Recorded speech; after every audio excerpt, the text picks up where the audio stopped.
یوں تھا کہ روٹی تو دانت سے توڑ کر کھانا منع ہے، پیزا اور دوسری چیز کھا سکتے ہیں کہ نہیں؟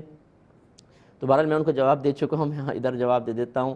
یہ کس نے کہا ہے کہ روٹی کو دانت سے توڑ کر کھانا منع ہے؟ جب آپ روٹی کو منہ میں رکھتے ہیں تو دانت سے چباتے ہیں، یہ تو نہیں کرتے کہ لقمہ منہ میں رکھ کے یوں ہاتھ مارتے ہیں تو پیٹ میں اتر جاتا ہے۔ تو اگر روٹی یوں پکڑ کے دانت سے توڑ کر یوں توڑنا بے ادبی ہو تو اس کو چبانا تو اس سے بڑی بے ادبی ہوگا۔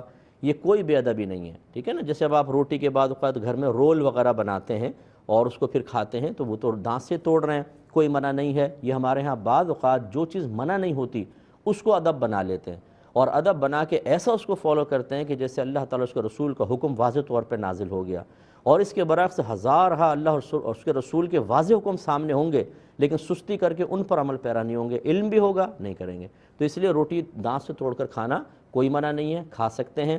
چھوٹے بچوں کو تو آپ دیکھیں بڑے ہی پکڑاتے ہیں کہ لو بیٹا وہ چھوٹا ٹکڑا لے کے اسے کھاتا رہتا ہے، اسے بہلا دیتے ہیں روٹی کا ٹکڑا پکڑا کے۔ تو جب روٹی جائز ہے باقی پیزے وغیرہ بھی بالکل جائز ہیں۔